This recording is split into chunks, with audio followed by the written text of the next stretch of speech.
What is your American dream? My American dream is to succeed in a different way in which my mother did when she moved here in the 70s, but I also want to make my mother proud. So the American dream for me is creating a way in which I can succeed in the things that I love to do. My American dream is to be totally financially stable, that I can assist my family and try to get my young brothers and sisters to wake up and realize time is getting short. You got to learn to invest in land and not so many clothes and ding-dings. My American dream is to live free for the rest of my life. My American dream is just persevering, even though life may throw us a lot of inequalities, but still continuing to push, still continuing to work hard so we can achieve the goals we want in life. My American dream is to see my son prosper in his life. He's 12 years old now, so by the time he's 18, I want to see him make something of himself, especially in the world that we live in today. Everyone has a right to the American dream. Groundhog Sam!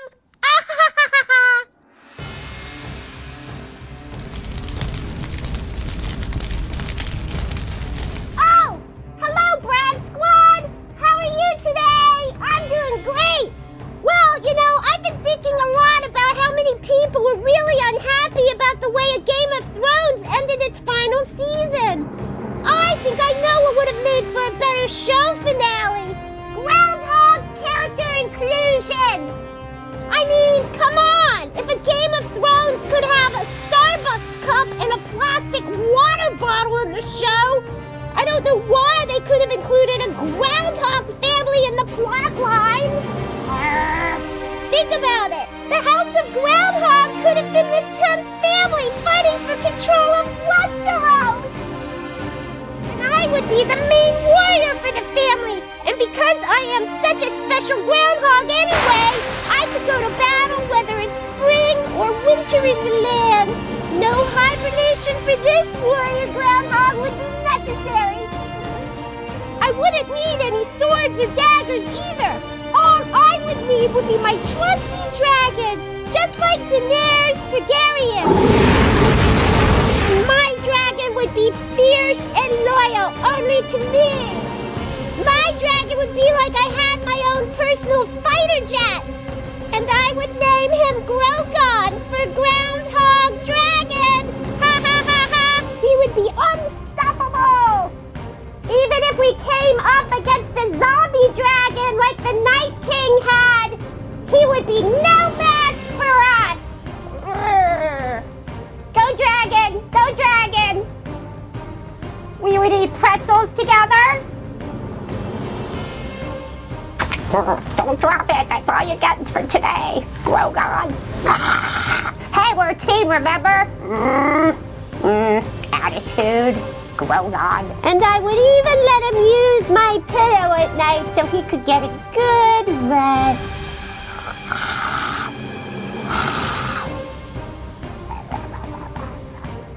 Yep, we would be the greatest warrior team ever, me and Grogon. And once I took control of Westeros, I would move everyone to my new kingdom. Yep, Brad, the Brats Are Live team, and of course the Brad Squad would all live there together. I would invite Pippa to move there as well. Perhaps we could even rule Westeros paw in paw. That's what would have happened if a Game of Thrones had had a groundhog family in the script. It would have changed the whole ending of the show and tie up all those loose ends and plot lines viewers are still wondering about. Oh well, maybe next Fantasy Warrior series the producers will think of us groundhogs. Well, that's my 2 cents about that. Anyway, did you miss yesterday's episode of Brats Are Live? Well, in case you did, Brad answered tons and tons and tons of immigration questions. My little groundhog head was spinning. And then Anna Ascona talked about the dangerous, overcrowded conditions going on in detention centers in the United States and the fact that over 20 migrants have died in U.S. custody in the last 2 years. Shameful. And now is the time you have all been waiting for. It's time for Brad Show Live, starring Brad, Bernstein, and co-host Belgium Kim. Enjoy! Come on,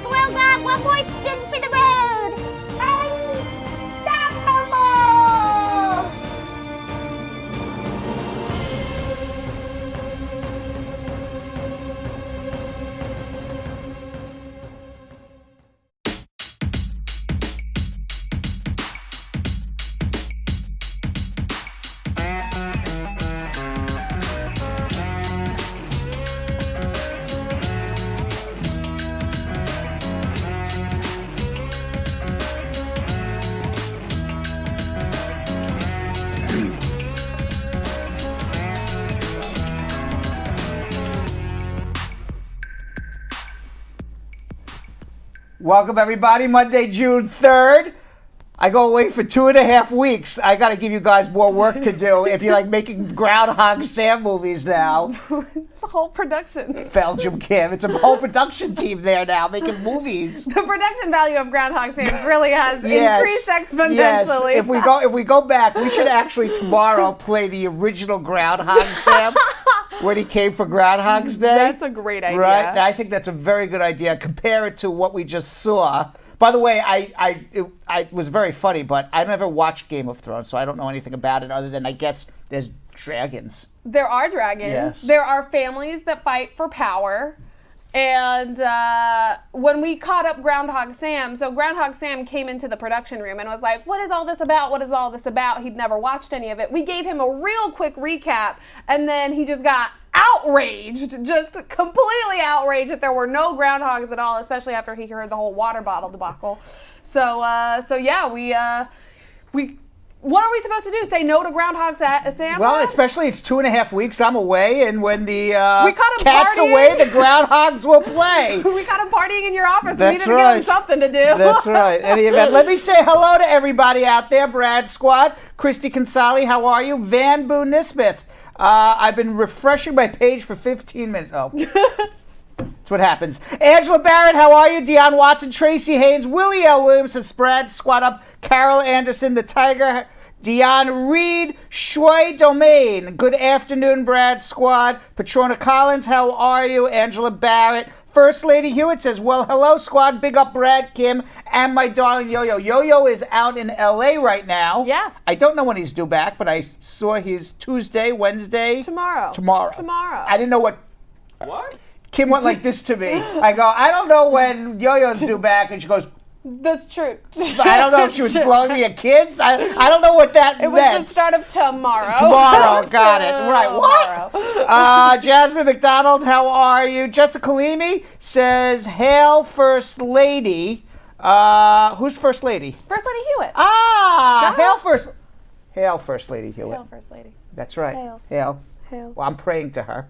This should be hailing, you're Yeah, right. this would be that more would be like a hailing. hail. Pray Yeah, to that's first. okay. This would be praying. Yeah. I was originally praying when I should have been You can hailing. pray to First Lady Hewitt. Okay, I will do that as well. And who else we got here? Monica Laws has some questions. We'll get to them in a little bit. Smart. Sammy British has some questions. We'll get to that in a little bit too. Fearless Michelle, damn, Facebook keeps kicking me off. You can always watch on YouTube. YouTube doesn't kick people off. People never have problems with our YouTube. No. Lisa Bling Rose says squat up. And Kennedy Roy. Haven't seen Kennedy Roy in a while, have we? We haven't. I don't think we have. I haven't seen Kennedy Roy ever in my life. I haven't heard from Kennedy Roy as really. Really? Or maybe I've seen Kennedy Roy. I just don't know who he is. I was going to say, I don't know that I've met Kennedy Roy. I don't know. I don't think so. I don't think so either, but it's possible. There's a lot of people who I don't think I've met. Yeah. And then it turns out I've met them. I just don't know that they are who they are because they have a different name. The first thing you always got to ask is, what's your name on Facebook? That's right. and what happens is you know, because I'm doing my show, it's not like I'm checking out people's Facebook profiles to see who's who, you know. Fearless Michelle, I said Fearless Michelle already. Juliet Morris, good evening, watching from Florida. And Shernette Chambers has some questions. We'll get to that in a little bit. Juan Davis. Is that somebody new, Juan Davis? You know, that's what I was looking at. I feel like Juan Davis. Juan Davis could be somebody new. Says, hey, everyone, heart. Clap. Is that clap or a hug? I'm not sure. And Princess Diddy Hudson. She has some eyes. She's watching. She's watching. She's watching. lurking at something. Yes. Barbara Lord saying hello. And Deanna Moore saying hello. Lisa Brunel. Finally catching up on the show after a long time. Where have you been, Lisa Brunel? Where? We were patiently waiting for you, That's Lisa. right. And you know what? You know who's first on YouTube as always? Let me guess. Jalove, Princess Black. They're always 1 and 2 or Always. 3, along with Carol the Top Cat Tigress 2 Anderson. Jeanette Gard says hello, Brad. And Tally, or as I like to call it, Thal. Foul. Right. Angela Rawlings, Jojo Muniz. We'll get to your questions a little bit. Overcoming says squat up. Hi, everybody. Joelle Ann Reed, how are you? Princess Monkey. She said, Ahmed called and asked you a question. You can obviously give us a call back, Princess Monkey. That's fine. We spoke to Princess Monkey Thursday or Friday. We sure did. I don't remember which day, but I remember I like the name. That's Kim, what's happening? Loretta Brown, how are you? Mercine Frazier, Travel Maniac. That sounds like me, but that's somebody else. Yeah. They have a question. We'll get to it in a little bit. Tracy B. Christian Okachawuku also has a question. We'll get to it in a little bit. But before we go any further, Yeah. I'd like to find out about a new person in the Brad Squad Spotlight today. Yes. And that person, I'm actually excited because they've been watching a long time. We've said hello to Reginald D'Amata a lot. Yeah. I don't know anything about Reginald D'Amata. And as a matter of fact, when I saw the card, I said to Jilly, I'm going to be excited. There he is. I'm going to be excited to find out. He's 42 years old. He was born in Grenada in the village of Shenda Happy Hill in St. George's Parish. He came to the United States in 1988. He was working with Carnival Cruise Lines at the time. He quit in 2002. He moved to Brooklyn, got married in November 2002, got his green card in 2007, and in 2018 became a United States citizen and travels with that blue book. He says he's halfway to his American dream. He hasn't made it all the way, but it's not complete until he owns his dream house. He's working towards that day, and he's been listening to me and Brad's show since my radio days. Wow. And I'm glad to know about real Reginald D'Amata. Now, I read the cards. I didn't get to see the pictures. Let's go Cute through the little pictures. pictures. There he is in his car. And I guess that's his little daughter. Very That's cute. adorable. Very cute. Oh, good, handsome picture Hey, there. Reginald. Reginald there, Man. yeah. Is he married, single? What's his story? Now we don't know. We don't know. He got married in 2002. Right, but we don't know if he's still married. We don't know what his current status Yeah, is he happily yeah. married or not? You know, If he's unhappily married, our Brad Squad will yeah, like to know. you know, these are the things that I really, you know, we don't. Who did this? We didn't get any of the good juicy stuff out of this. Listen, some people don't want to share all the good juicy Oh, come stuff. on, we need the good juicy stuff. All right, Belgium Kim. Before we get into schmoozing with Brad, why don't you tell everybody what to do? Do Yo-Yo's job and your job. Ooh. Take a deep breath and tell everybody what they need to do while I get ready to start schmoozing. Okay, family, on Facebook or on YouTube, it doesn't matter where you're watching because the first thing that you need to do is make sure that you're liking or following the page that you're watching. So if you're on Facebook, make sure that you like and follow the page and hit that little bell to get notified every time we go live because you're never exactly sure when that's going to be. On YouTube, you hit that subscribe button, but again, that little bell because you don't want to miss the notification. On Facebook, you guys need to share. That's how you let all your people know about your favorite show. The best way for you to do that is to click share and send it as a private message into people's inboxes. Create groups and send it into people's inboxes, or you can start a brand new watch party, which will send a notification out to all of your friends on Facebook and create your very own comment thread so you guys can have your own conversation. But whatever's happening, if the conversation gets real good, let us know exactly what you think and feel in the comments by participating and engaging with us because we like to talk to you just like you like to talk to us. On YouTube, we need you guys to share as well. Make sure to hit that share button and click copy link and paste it into WhatsApp groups, paste it as a text message, as a tweet, as your Instagram bio, wherever you can paste a link, that's where you're gonna stick that link. Okay, fam, here's the time you've all been waiting for. Let us know everything you're thinking about this because it's time for our schmoozing with Brad. There you go, and welcome to the month of June, Belgium Kim, and happy Immigrant. There I am. Happy Immigrant Heritage Month. It's Immigrant Heritage Month always starts in the month of June. When I say always, at least for the last 5 years. Right. Since 2014. Currently, 13% of the United States population is of recent immigrant origin. Woo. But economically, although it is only 13% of the United States, it represents over 15% of the economic output. So much for being a negative effect. It is a positive effect on the U.S. economy. According to a recent study by the New American Economy, 28% of new businesses in the country were founded by immigrants. 40% of companies on the Forbes 500 list were created by immigrants. Wow. And the cultural landscape has also been shaped by immigrants. The last three consecutive winners for Best Director of a movie on the Academy Awards were all Mexican immigrants. Yeah. Some immigrants who contributed to the American society. Let's talk a little. Google, founded by an immigrant, Sergey Brin from Russia. Yeah. Yahoo, founded by an immigrant, Jerry Yang from Taiwan. eBay, founded by an Iranian-French entrepreneur, Pierre Omidyar.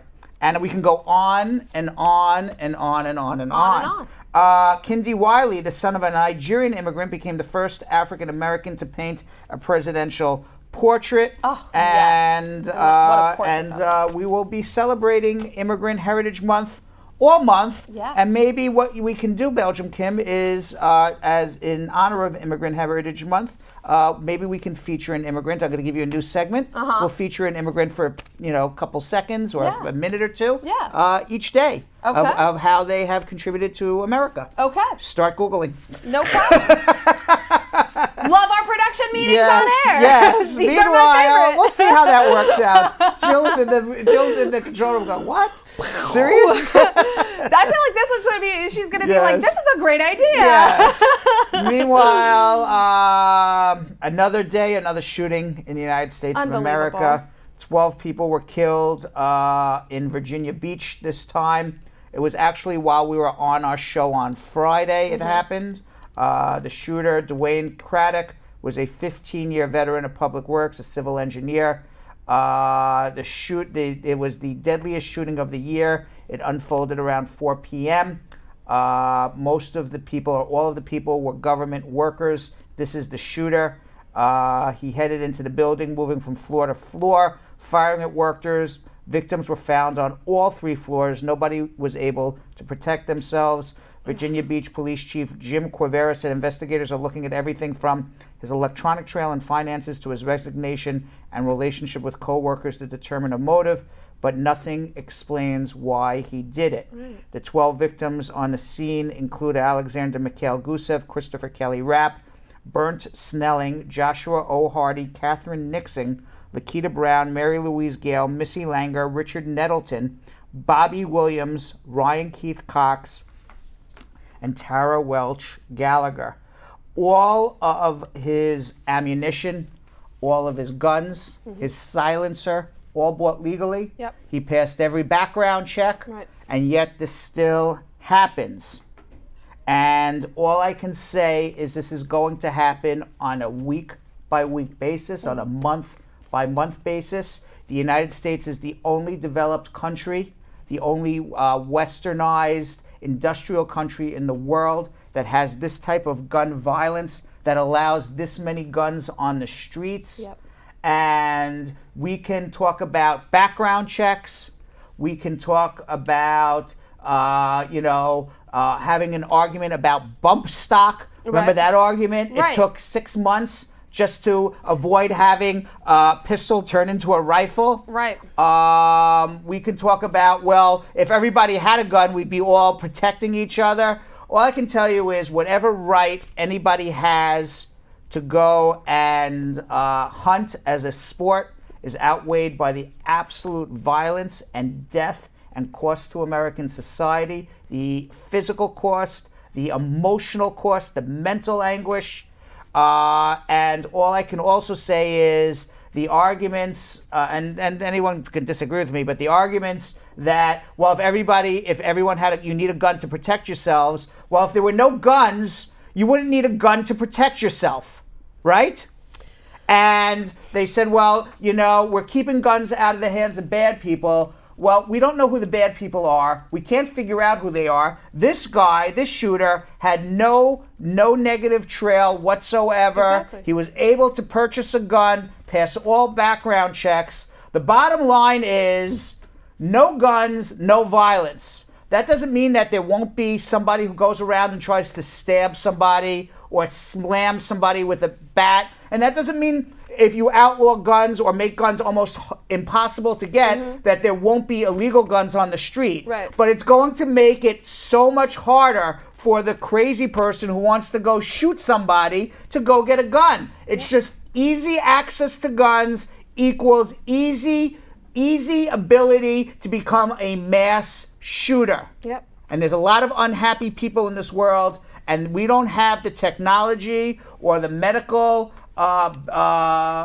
background to go investigate every last unhappy human being in the world to see if he has a gripe, and even if we did, we don't know when that person's going to snap. You're absolutely right. You're absolutely right. You know, talking about other countries that have different kinds of laws than ours. Japan, literally, I was listening to the news last week sometime. They just had a mass stabbing. Someone went to a bus stop and started stabbing. I saw that. 2 people died. It rocked the country to their core. They talked about it for a week, about this stabbing. Can you imagine if we reacted that way to we don't even react that way to a shooting death anymore. And almost 20 people died. And Donald Trump, he showed up for 15 minutes to a tribute at a church somewhere and then left. And, unbelievable. Yeah, and he went straight to the United Kingdom. Yep. And when he showed up in the United Kingdom, he was faced with a giant projection of the USS John McCain and President Obama's approval ratings on London landmarks throughout the visit. There he is, yes.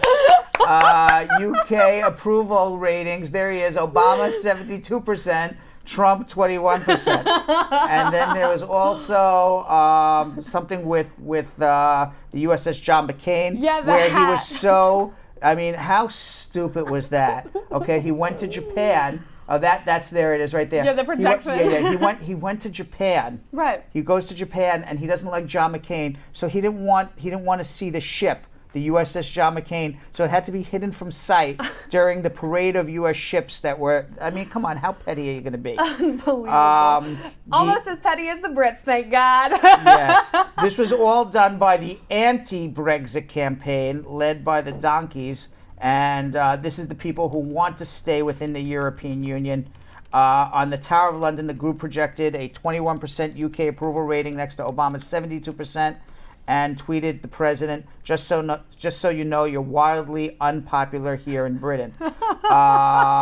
He also was able to sit down and have an interview with, I believe, the Sun in London, that's also owned by Fox News' very own Rupert Murdoch, of course, where he called Duchess Meghan nasty ahead of his visit.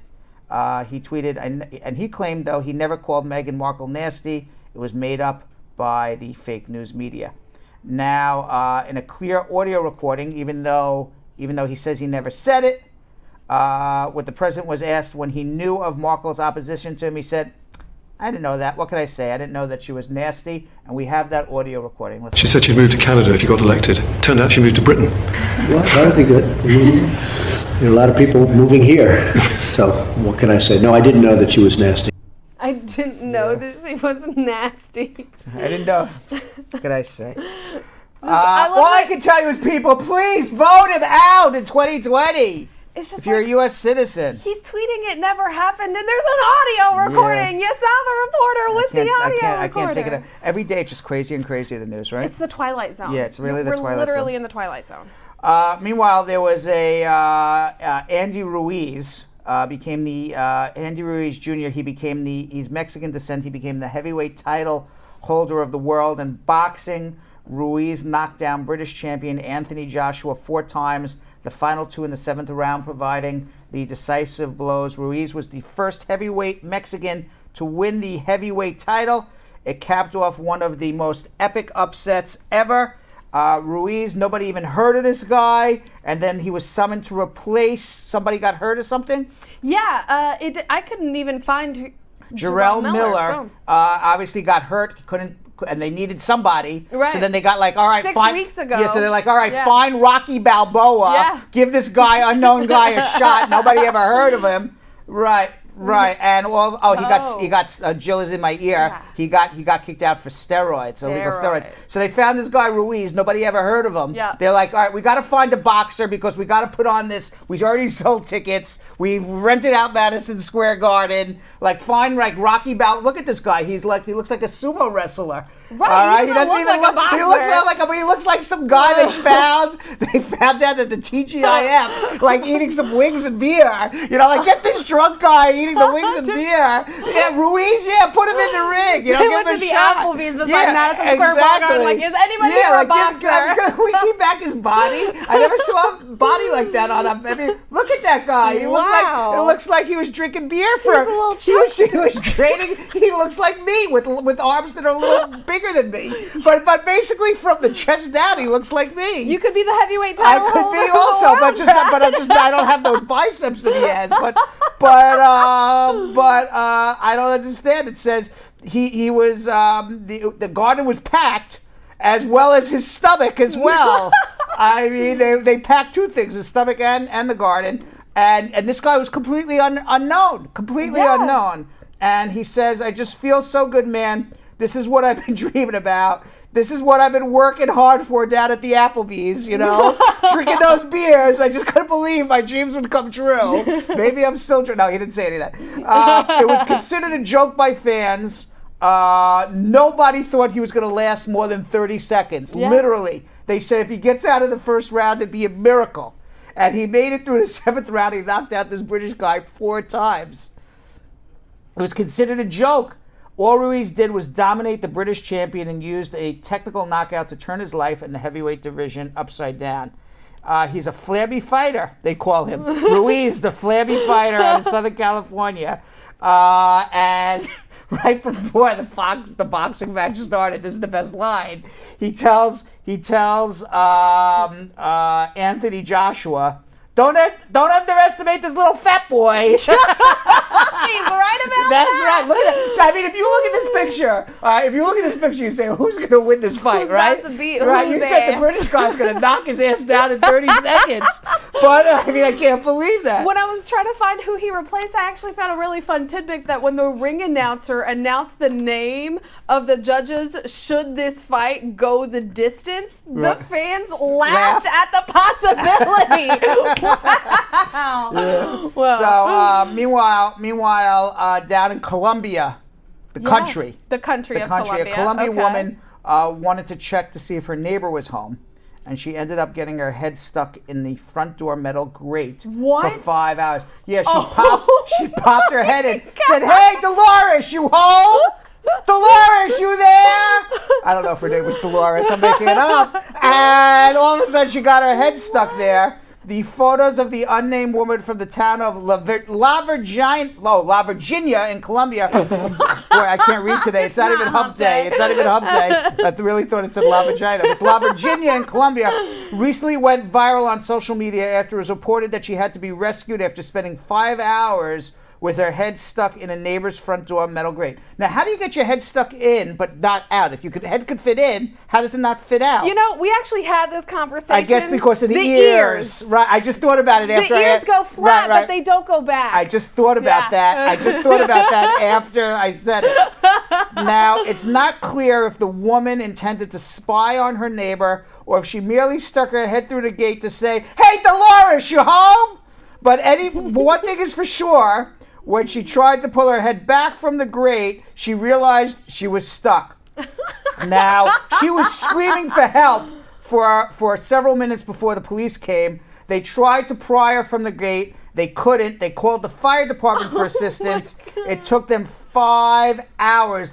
Okay? And can you imagine during this 5 hours, everyone from the town came to laugh at her, take pictures, video, news came down. It was an absolute spectacle and circus down there. This woman's stuck head in the grate. It went viral around the world. Oh my God! It gave everybody laughed but her. I really want to know. Everybody laughed but her. And I want the Brad Squad to tell us, is this a concerned neighbor or a nosy neighbor? Yeah. Like, was she just wondering if her friend was home, or is she a real nosy neighbor who got what she deserved? I don't know. Now, this is just as crazy. In Hamburg, Germany, police recently took to Facebook to report a hilarious case of 2 young parents who forgot their newborn baby in the back of a taxi on their way home from the hospital. What? Can you imagine? You give birth, you go get a taxi, and you get out of the taxi, and you forget your baby inside the taxi? Now, I hope this was forgetful parents and not purposely neglectful parents. Yeah. But according to the police, the forgetful parents had just given birth to their second child at a Hamburg hospital and were excited to get home to have a family of 4. Right. They took the baby's 1-year-old sibling out of the car. Okay, 1-year-old All right, out so this the makes car. sense. Paid the cab driver and said goodbye. The cab driver drove away with the newborn in the car. The family quickly realized they were one baby short. It was too late. They didn't even know how to reach this taxi. The poor taxi driver had no idea. But wouldn't the taxi driver even hear like a baby in the back? Not if he's sleeping. Not if he's sleeping, maybe not. The parents had to call the police. The driver didn't notice the baby in the back. And to make matters worse, he decided to park the car in an underground parking lot, poor baby, and go on a well-deserved lunch break. Meanwhile, the police were desperately looking for the taxi around the city. After returning from lunch, the taxi driver headed to the airport to pick up another passenger. It's when the passenger from the airport got in the back seat and said, "Holy shit, there's a newborn baby back here!" Oh my God, what is The taxi driver immediately called the police, and the newborn baby was reunited with the stupid parents who left them in the back seat. Oh, that's traumatizing for everyone. Traumatizing, yes. I feel like the most traumatized person in there is the Uber passenger. No, the most traumatized is the mother who's like, how do I do this? I'm the worst mother in the world. That's probably fair. You just got real with it. I would just say that the mother who just gave birth, who's completely, when a woman gives birth, the hormones are going all over the place. All right, I've experienced it not plenty of times, twice. But the hormones are going all over the place. Right. It's the father who has to be like, all right, calm down, And the mother, I could only imagine the mother going, I'm the worst mother in the world. I'm the one who left my newborn and just breaking down. I can totally see it, right? You're right. This is like Home Alone on steroids. Yeah. Like this is, you forgot your newborn in the cab. All right. Meanwhile, flipping over to Boston, this is just as silly. A man broke into somebody's house in Boston. Yeah. Cleaned it, and then left. Wait, yes, what? Nate Roman, he owns a home up in Boston area. He came home one night after coming back from work. He found his door unlocked. He thought maybe he'd been robbed. But upon further inspection, he discovered that nothing was missing, but his home was sparkling clean. That's so bizarre. Weird. He discovered his son's room, which was a wreck when he left this morning. He said it was like a tornado went through my son's room. My God. But it was neat as a pin, vacuumed, the bed made, and everything in pristine condition. Later, he discovered roses made from toilet paper in the bathroom. Oh my God! Yeah, this is the room beforehand. This is the room after.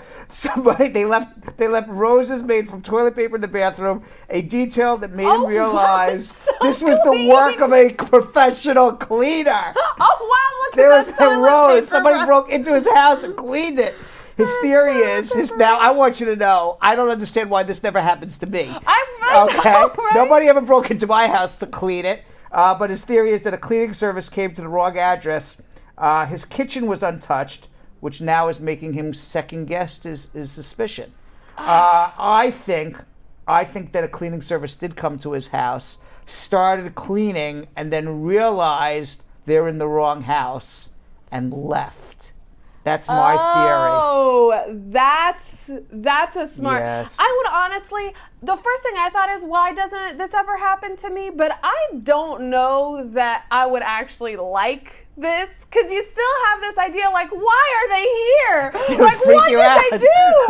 For years, I'm like, they must have taken something. Can you imagine? You just come out and be like, what's going on here? It's like the Twilight Zone. 100%. I would blame everything weird that happened in my house for the next 2 years on robbers. Like, if my batteries ran low in my remote, I would be like, switched them out to bad batteries. Right.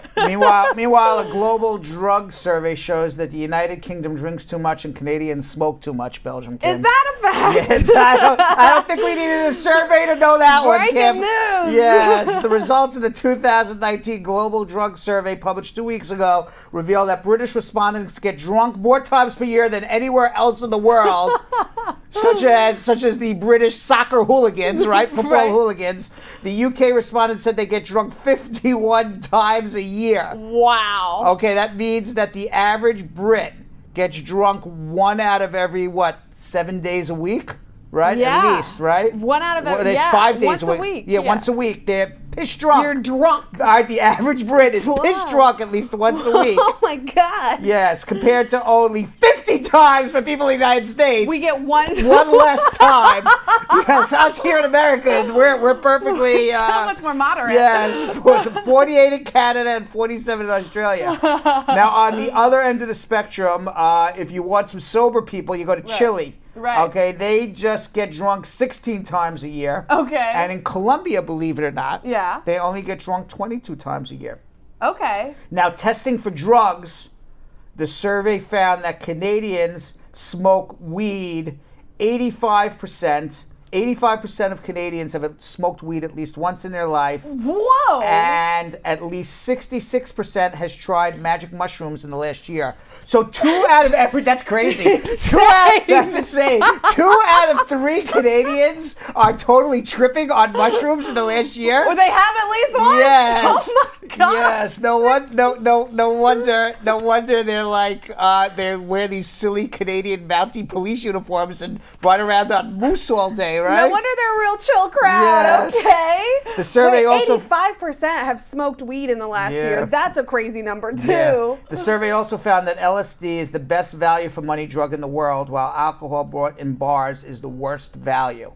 I don't know how much LSD costs, but obviously the drug that I choose, of course, I'm spending the most for. Alcohol and bars, Yes, absolutely. Yeah. Same. Researchers, now this is not a survey of, of just like 6 or 8 people that you would find on like the Bradshaw Live. Right, are you like, is this a BuzzFeed quiz type of situation? No. This was 123,814 people from more than 30 countries. That's a lot of people. So there's a lot of drinking.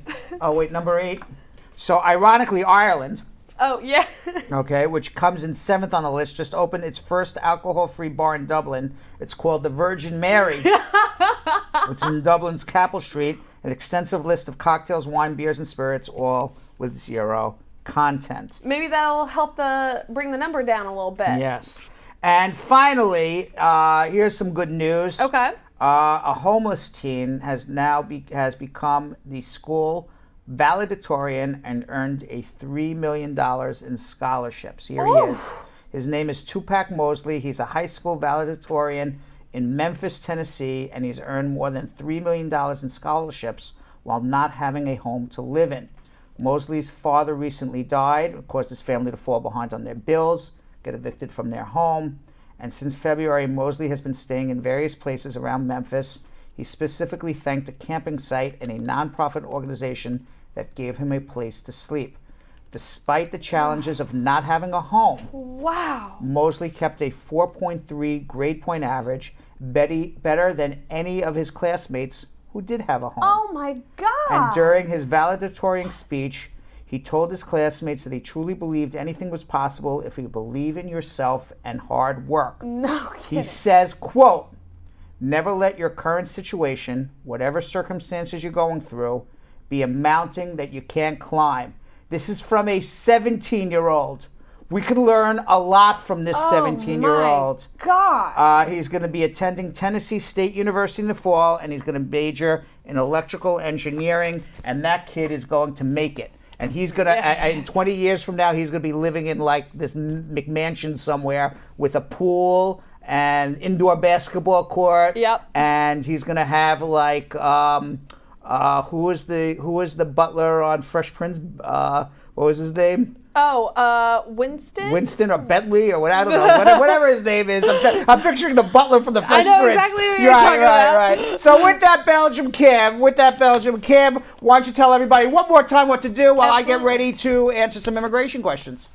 Okay, squad. Now, the first thing you need to do if you haven't done it yet and you want some hot behind-the-scenes footage of us is follow us on Instagram @BradShowLive and follow Brad @RealBradBernstein because you know you're going to miss all the good behind the scenes. But for right here and right now, make sure that you are first following and subscribing and liking our page, whatever platform you're looking at. So whether you're looking at Facebook or YouTube, make sure to like, follow, subscribe. Next, we need you guys to share on Facebook. Share it as a private message. Share it right into people's inboxes, slide up in their DMs and be like, hey, I'm watching this show. Come watch it with me. Also, make sure to do it as a link on YouTube. So on YouTube, you guys are gonna hit that share button. You're gonna hit copy link and you're gonna paste that link everywhere you can paste links in the world. We want Instagram bios, Twitter, WhatsApp, text groups, whatever you're a part of. Make sure to send that link to anyone that you think would need some free immigration advice, which right around now is everyone. Also, make sure that you tell us everything you think and feel about what's going on in the comments. And make sure that if you're leaving social media questions, you do it right now, because we ask them first come, first serve, so we may not always have time to get to all of them. So to make sure yours gets answered, ask it right this second, fam. And now is the time you've all been waiting for, because Brad's picking up his phone. He's calling you. Nope, you're calling him, getting answers to your immigration questions. It would be great if I actually had a phone here and I go, hello? Hello? Do you have an immigration question? Yes. What? I'd be like, that's a stupid question. No, I would never do it. But I do want to say one thing before I answer everybody's questions. We have a lot of people on hold. I want to get through as many calls as I can. Now, if you remember on Friday, some of the calls got very frustrating because everybody wanted to tell their entire life story to us in chapter and verse. Yes, we had a beginning part of the life story, the middle part of the life story, the end part of the life story, an and addendum. then an addendum to the life story, hypotheticals of what may happen in the future of the life story. And especially one person kept saying, but I want you to know this. And then it turned out, well, how long do I have to wait for my green card? And I'm like, we didn't know, or whatever the question was. We didn't need to know all of that. What I would like and ask and beg you all, please, when I get on and speak with you now, and I hope you're watching and listening, ask your question. And if I need some background information, I will ask it. If I don't, most of the time, to help you, I don't need all the background information you're giving me, although I know you want to tell me everything so you get the right answer. I promise you, I am not giving you a wrong answer because I don't know, what you did on your birthday when you were 13 years old. I mean, we don't need to get that granular. What I do want to know is, when you call, ask your question, okay? Be very succinct, okay? I'm married, I have a problem with XYZ. I have my green card, I'd like to become a citizen. Whatever your question is, I don't need to know, I first came here, and then I did this, and then I moved here, and my wife said this, and my brother said that, and then I went down to the police station, and the cop said this to me, then I left, then I came back, then I left, then I made a left, then I made a right, then I looked up, then I looked down. By the way, how long will it take me to get my green card? I don't need to know all of that. Okay? Because we want to try to get through as many calls as we can. It was very frustrating on Friday because we had all these calls who were backed up and we couldn't get to everybody because everybody was telling me their life stories. Right. So I am begging everybody, please ask the question. I don't want to be rude. I don't want to cut you off.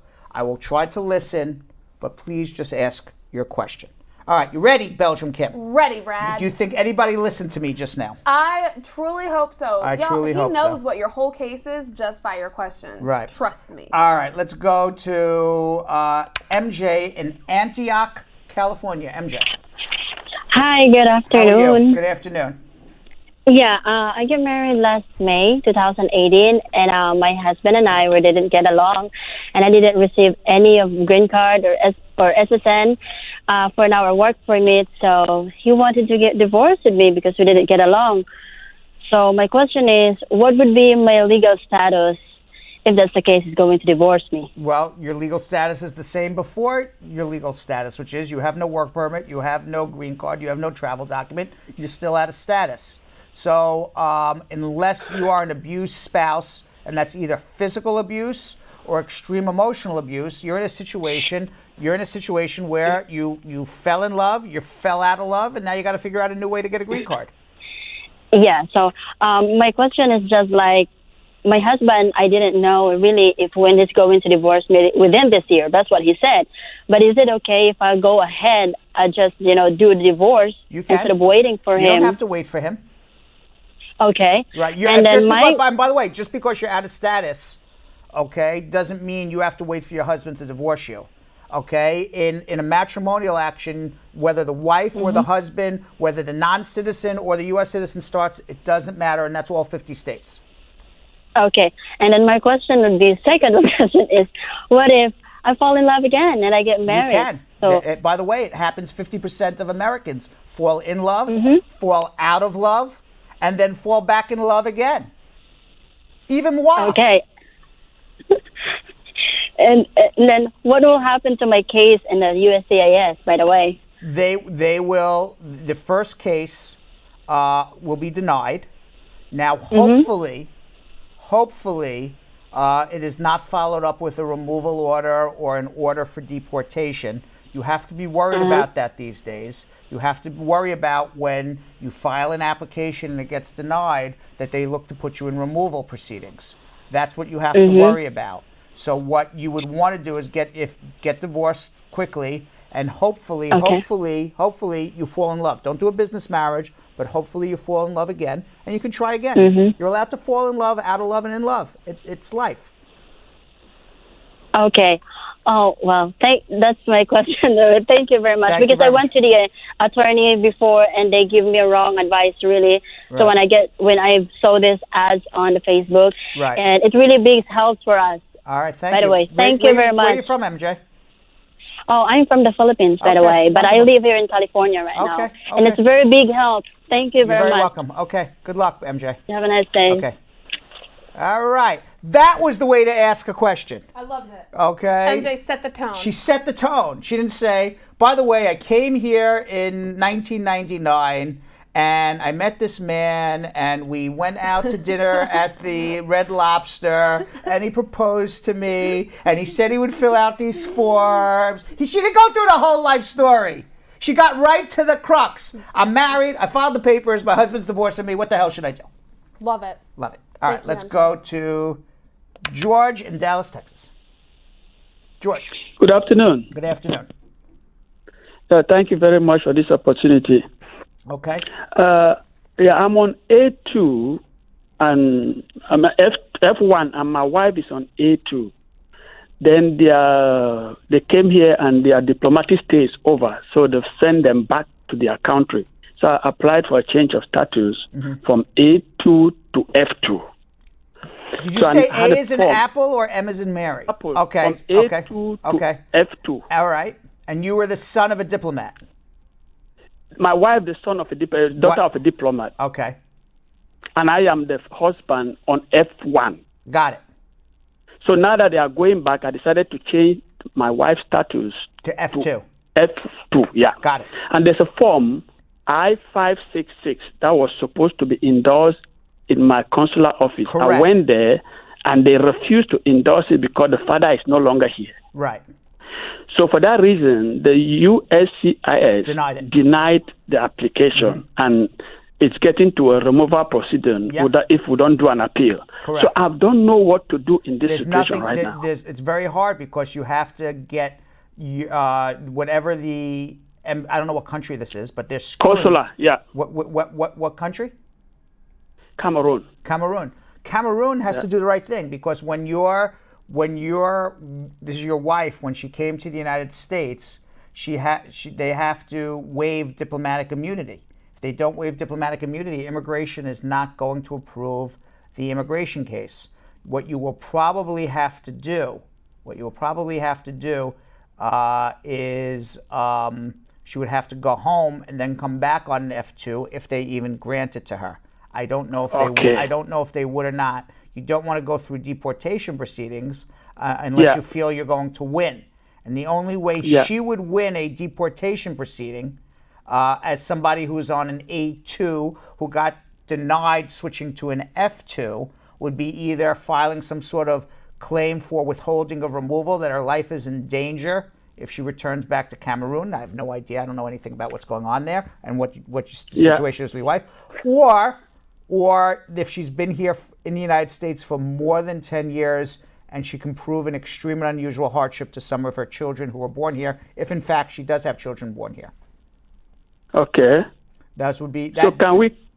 Yes. Yeah. Can you what? Finish. I'm done. Can we contact you for that? Yes. Hold on one second.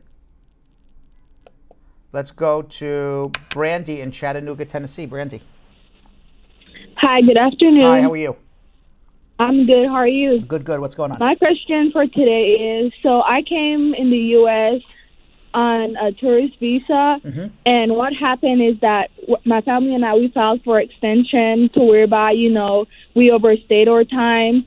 And so they told us that we had till a certain, month to get out of the U.S., so we were going back home to our country, and we went through something whereby, we had to come back here for a court case, but now our family has been split up. So what do you mean you had to come back here? What do you mean you had to come back here for a court case? Yes, sir. I had to come back here for a court case. What court case? For the fear of going back to my country. You left and then came back?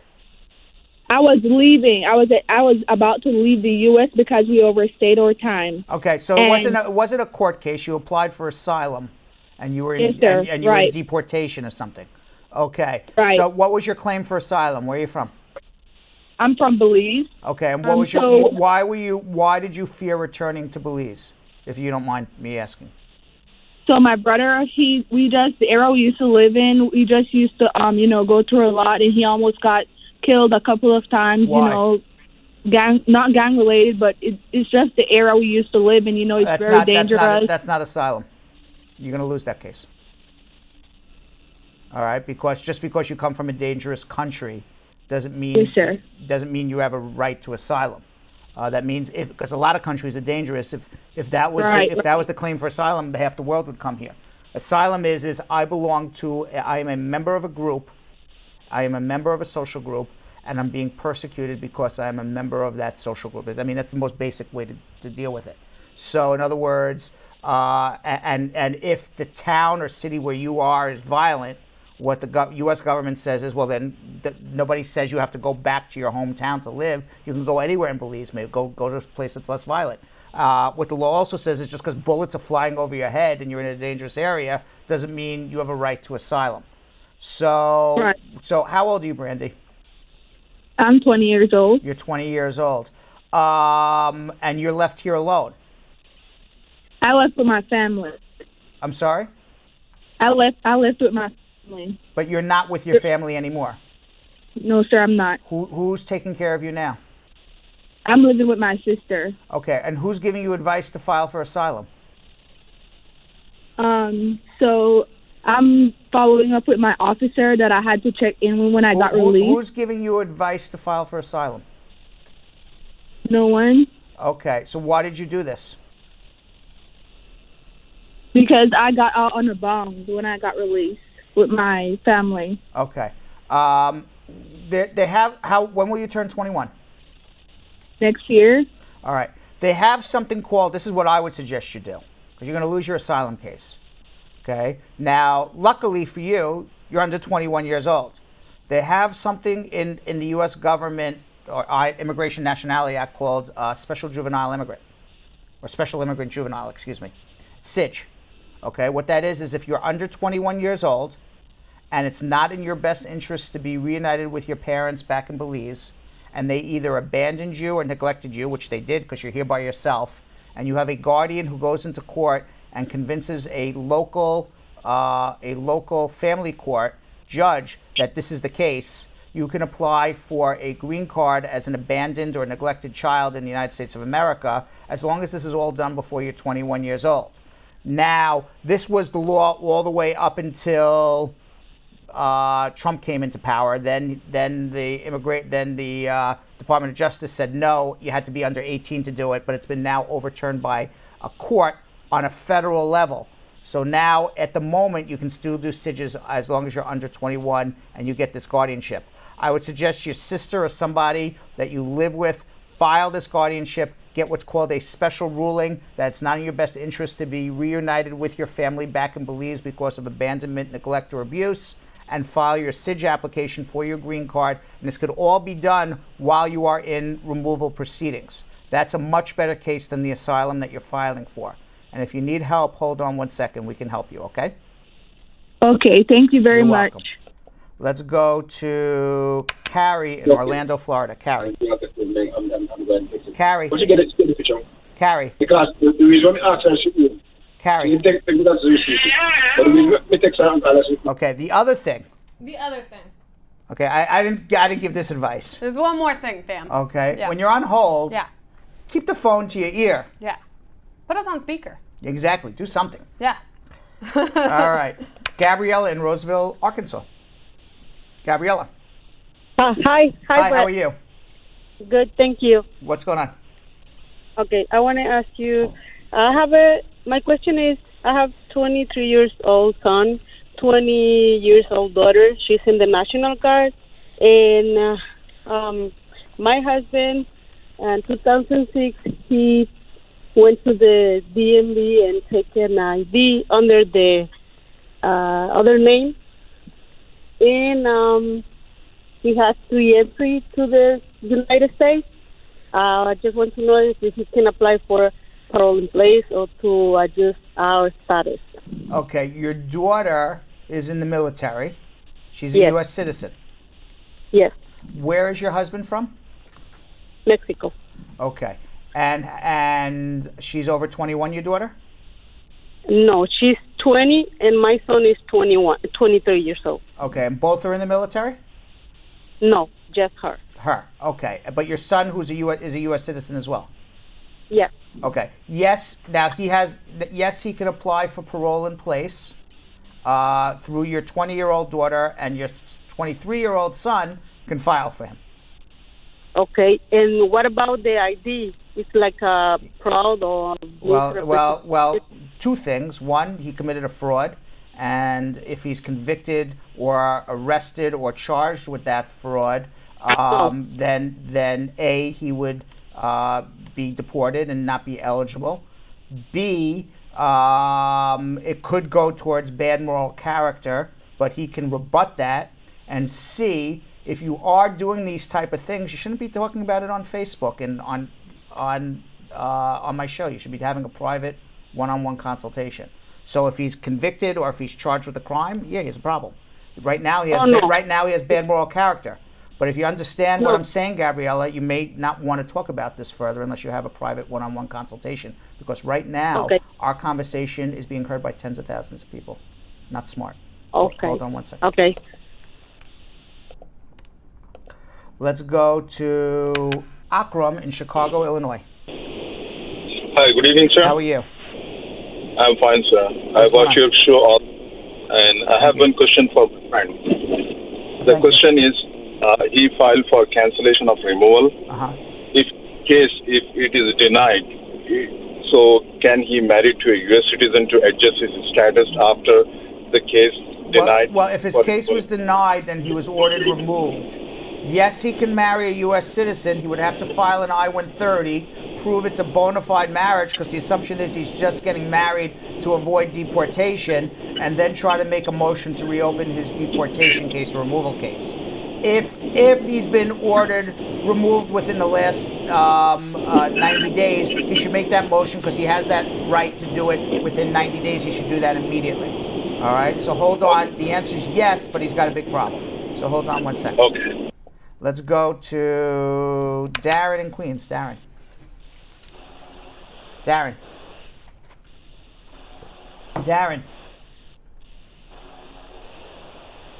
Let's go to Therese in New York. Therese.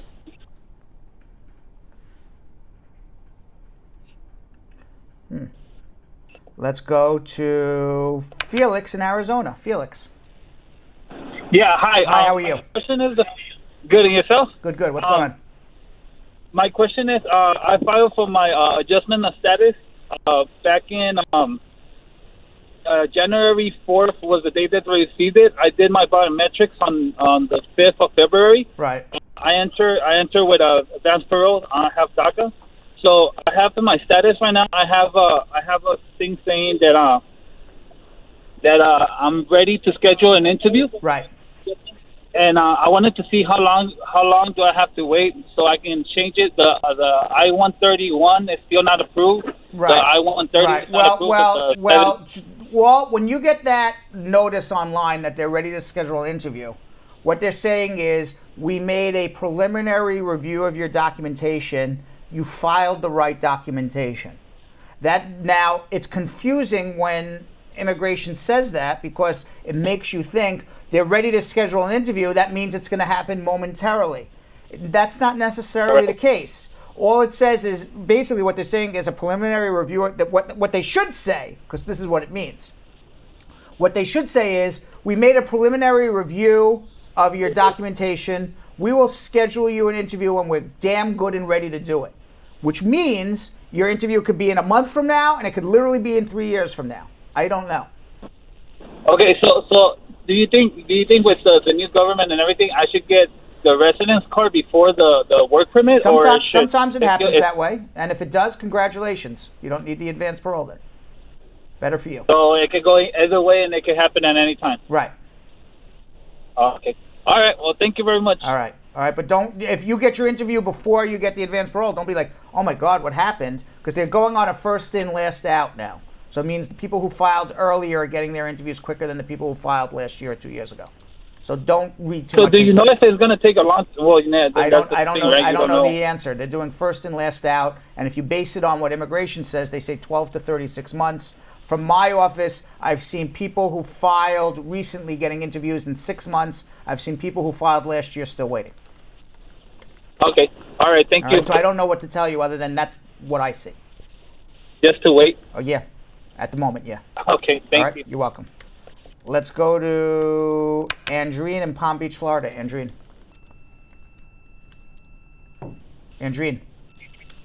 Hello. Hi, how are you? Yes. I'm my interview like March 13th until today, but I was married like June 2018. I was my interview for green card like March 13th. Until today, I never received my green card.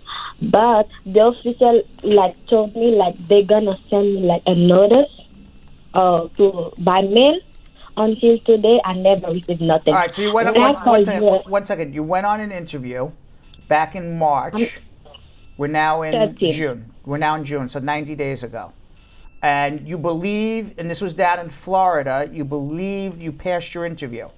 And they said they would mail you a notice, and you've rreceived nothing so far. Yes, until today. When I called USCIS, they told me like waiting like for 16 days. 60 days, like 2 months.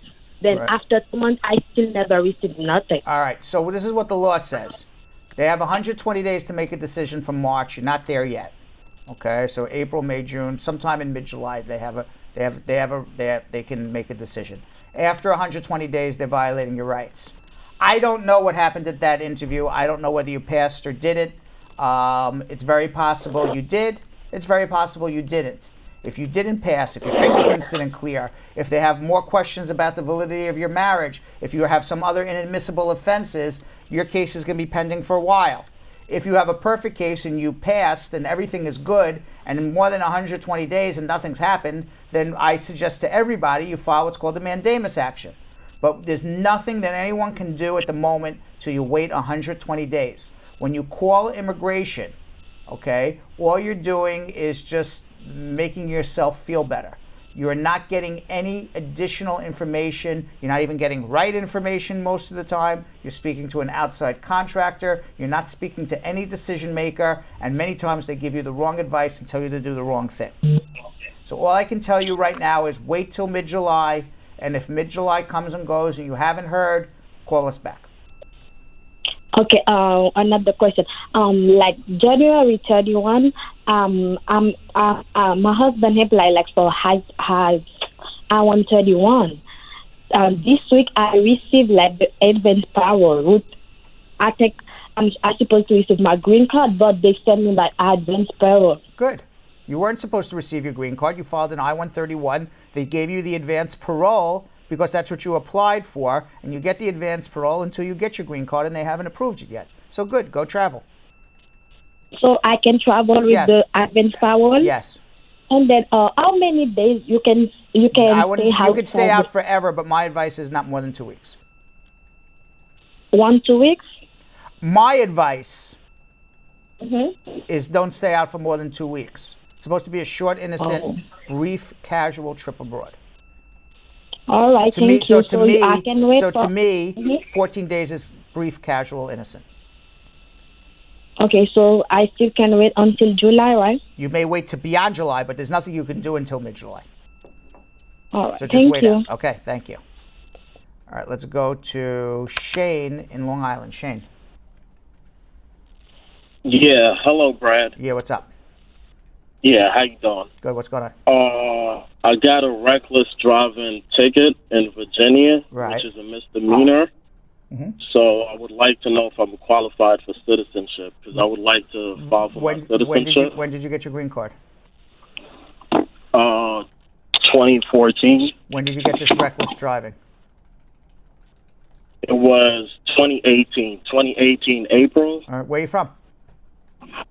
I'm from Jamaica. All right. Well, if that's your only arrest ever, there's no law that says because you're a bad driver, you're not entitled to citizenship. Now, reckless driving has some sort of intent involved that you were purposely doing it, which is why you ended up with a misdemeanor. That could go to moral character. And you can certainly try to file. Most likely you would still become a citizen, but you would have to rebut whatever information they have on you, which is this reckless driving, that in fact you're a good person. So you're going to need to be able to do that because they're going to assume that you don't have good moral character. So hold on if you need more help. Let's go to Sarah in Bentonville, Arkansas. Sarah. Hi, Brad. How are you? How are you? Good, thank you. I just have one quick question here. My boyfriend and I got married back in the fall, and he has visited me several times with his B1, B2 visa. Right. And we recently also had a baby in the fall, and he was here. He was in the States for 2 weeks, and we decided to get married. And then he went back to his country. Our question is, when I petition him, do you think, or what are the probabilities that our case could get denied? Why would it get denied? What would cause you to think it would get denied? You have a baby with him. He didn't commit any crimes. He didn't commit visa fraud. So why would it be denied? I don't know. I guess we were just a little bit doubtful, if I petition him, are they going to see that as fraud or, that he committed some type of... What was the fraud? Well, I guess the 90-day rule, isn't there something about that? Yes. About him? Because you got married. I didn't hear that part. You got married within the 90 days and then he went home? Yeah. It's possible. It's possible. But you can rebut that as long as it was more than after 30 days. And if you need a waiver, you need a waiver. Okay, we can certainly help you. He got married how many days after he came here?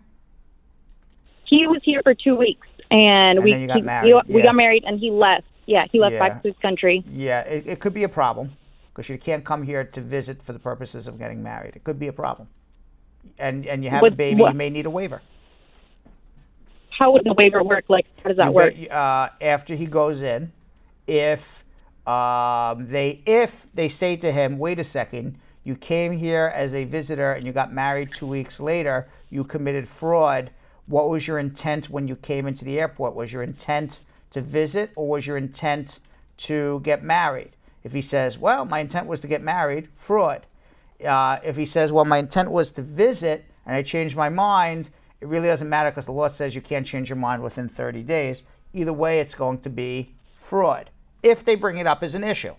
And then if that's the case, then you would need to file a waiver here in the United States based on extreme hardship to you. You have a child and you'd like to be reunited with him. Okay, and in our case, when he came in, he said that he came in to visit friends. Right. We did consult with someone else, and that person told us that technically we didn't commit fraud because he did. Technically, I am his family or friend. Yeah, good argument, but they, if they bring it up, you're going to lose that argument. Right, but so would you suggest that we be honest with immigration during the interview? Of course, because he knows when you came here. The worst thing you can do is lie a second time. Then you're unlikely to get your waiver approved. Okay. Now they have to bring it up as an issue. So on your application, it asks list your times you visited. They'll see the day you got married. Maybe he goes in, nobody says anything to him, and hopefully that's the case. He gets his green card, and great. And if they do say something, then you obviously have to be honest and do a waiver. Okay, so definitely don't bring it up unless it looks like an issue for them. They're going to bring it up as an issue. It's not for you to bring it up as an issue. Okay. All right. Would have the case been any different had he been over here and I petitioned him while he was here versus him going back to his country? Would have been the same. Other than it wouldn't have been any different? No, it's still a fraud either way, except he's here in the United States. Right. Okay. All right. Thank you so much. I appreciate it. Okay. If you need help, hold on. Let's go to Ishmael in Los Angeles, California. Ishmael. Hi. Hello. Brad. How are you? Hey, Brad. I'm doing okay. Good. What's going on? Hey, I have a quick question. I filed for I-751, which is 2017, like October 25th. Right. And my case has been pending over here for a long time. I did a fingerprint and everything. Right. And then what happened was that later on, when it gets the time for me to, for them to give my green card, my case was transferred to another area, which is another service center or something like that. And from now, still I haven't received anything. And for that matter, my wife said, okay, when you are married for, we're already married for almost over 4 years or something like that. And then, I qualified for citizenship, so we filed the citizenship and everything. So we just wanted, right now, we called USCIS last week, and then we found out that they were supposed to send us an interview, and the interview was canceled.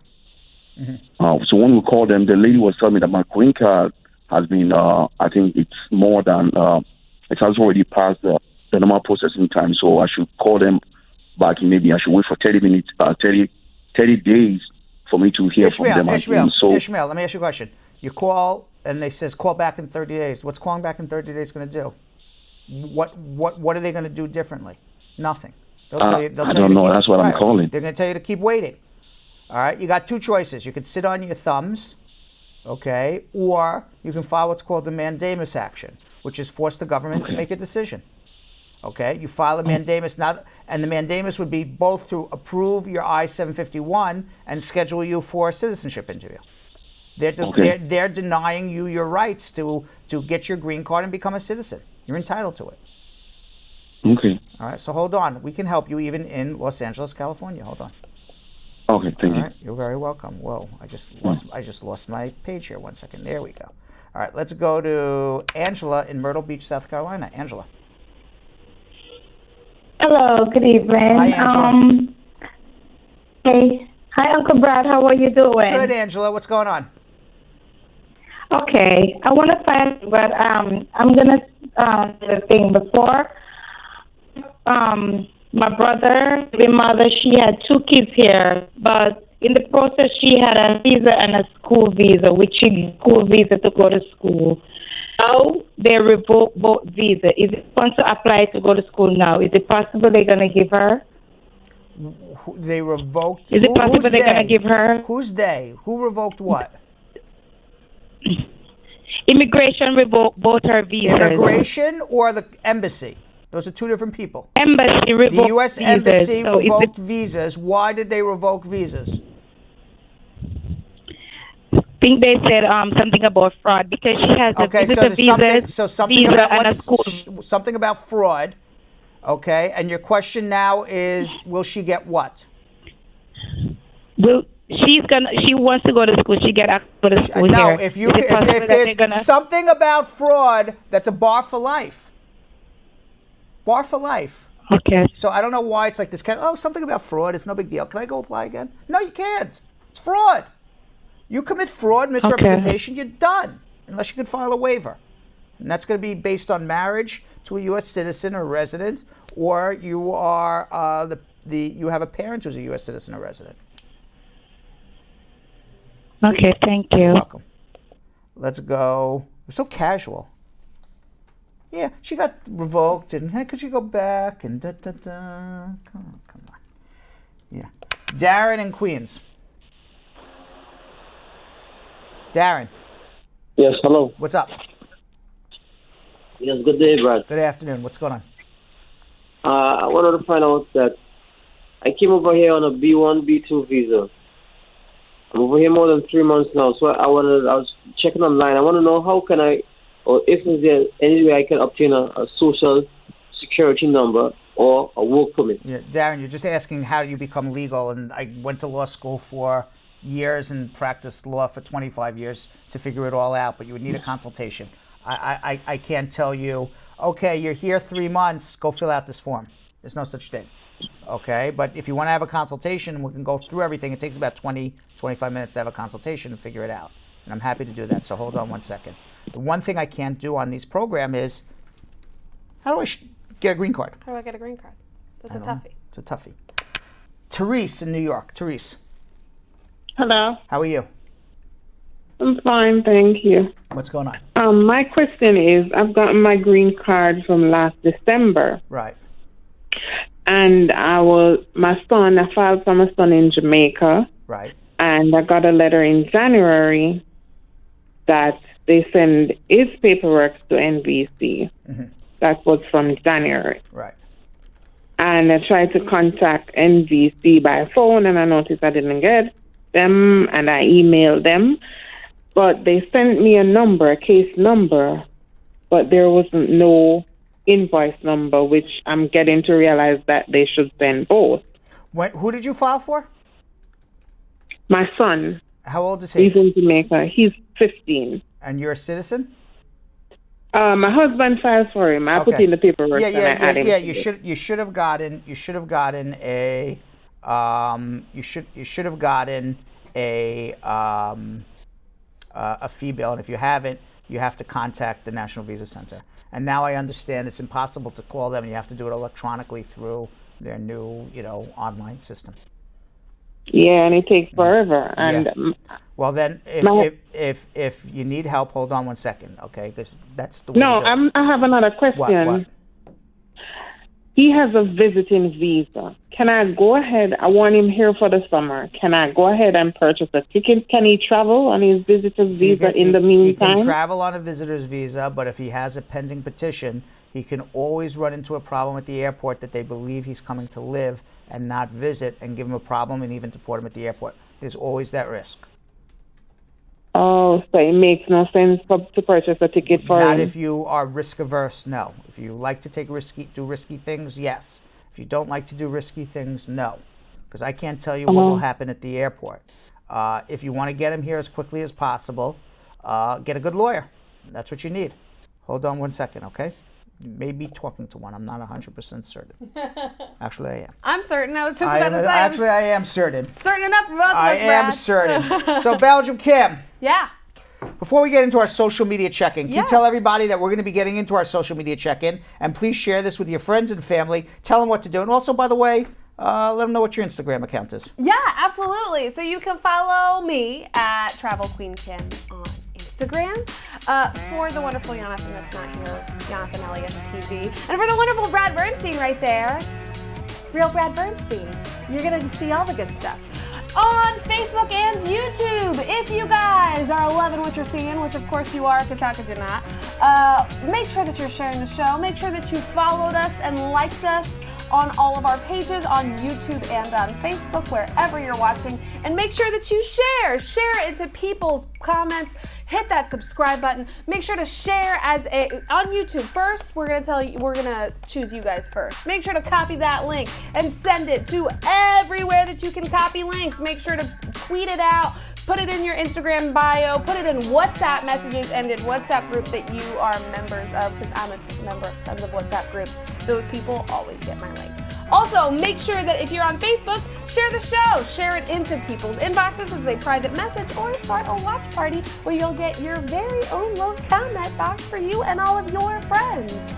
And now is the time you guys have all been waiting for. It's the social media check-in. All right, we have lots of questions today, Belgium Kim. All the questions, Brad. All the questions fit to print. My goodness. Are you ready? I'm so ready. Are you ready? Here I go. Okay.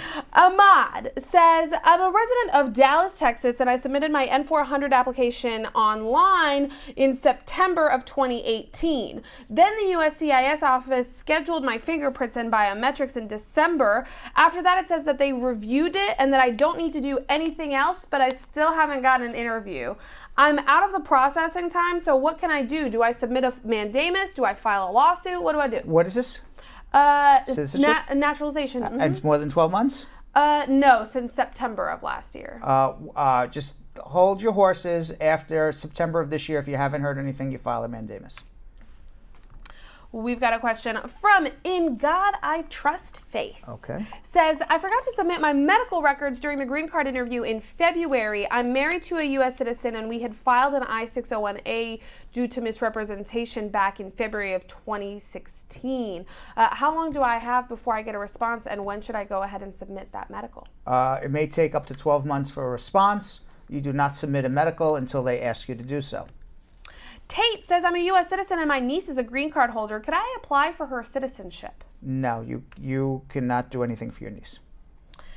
But couldn't the She can do a SIJ if the niece is living with her and the parents are nowhere in sight. But that's the thing. The niece is already a green card holder. So why would she be applying for her citizenship? She wants to know. I'm assuming she's asking, how does her niece naturalize? If she's had a green card for more than 5 years, she does it herself.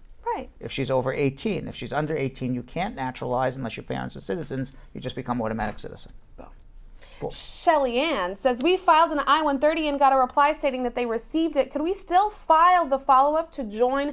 My daughter turned 20 in February of 2019. No, your spouse, if your marriage happened before 18, would file a separate I-130 for your daughter. Jojo says, my brother just got his green card this May through VAWA. How soon can he go ahead and file for his citizenship? 3 years after he got his green card through VAWA. Keem says, how long does the NVC take to process stuff? They told me to wait 30 days. Sometimes it takes months and months and months. I don't know what stuff you're talking about. Just stuff. What about, you're so hot you can melt all the stuff? Steve Martin from some dumb movie. I was just about to say 80s movie reference. Yes. Coming right up. Right, well, he's the mafia guy, and he goes into the grocery store, in the frozen food section. He goes to some beautiful woman. You're so hot you can melt all the stuff. Hold on, Every time I hear the word stuff, I think of that line.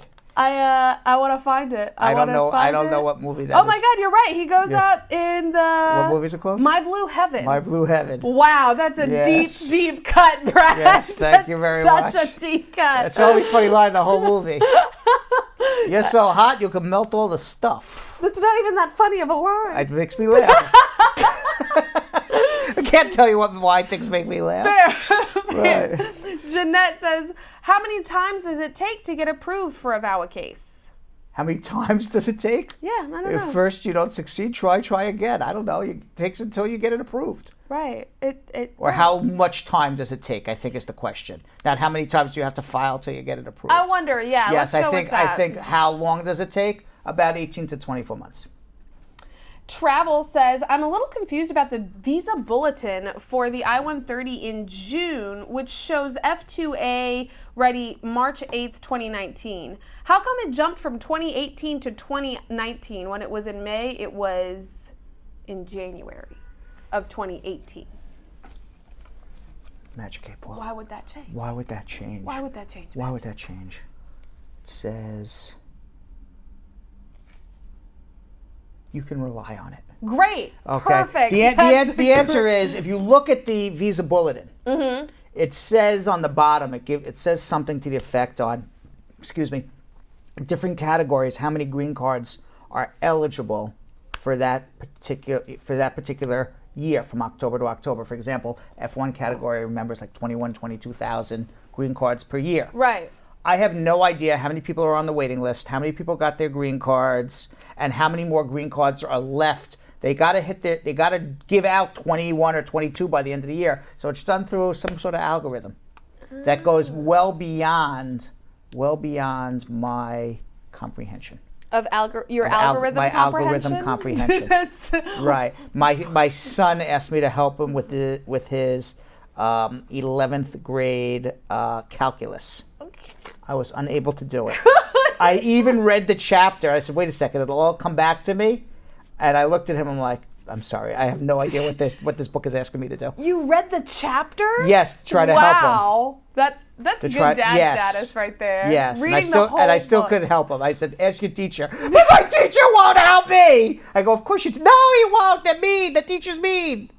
What kind of schools he go to? The Very teachers mean. won't Very help? well. I don't know, but this particular school, the teacher's very good, but the math teacher's mean. The mean math teacher. Mean math You'll teacher. never learn if your teacher's Yes. doing it for you. Yes. That's what they told me. That is true. Right. So then he goes, look. Well, let me have my parents do it for me. Right. Right, exactly. Right. Dad, you can read the book. Yeah, Ryan says, I'm from Jamaica and my priority date for the I-130 is before the cutoff date on the visa bulletin. Does this mean I'm going to get an interview next month? It means you're eligible for an interview. Hopefully they'll schedule it very soon. CeeLo says, if one's marriage has to end before the outcome of the I-485 interview, could the applicant proceed with adjustment of status alone if the application is denied and the marriage was less than 2 years? Unlikely. You have to be in a bona fide marriage up until the time you get your green card. Vanny Boo says, my boyfriend did his citizenship interview in February and he passed, but they needed more evidence and he sent it in that same week.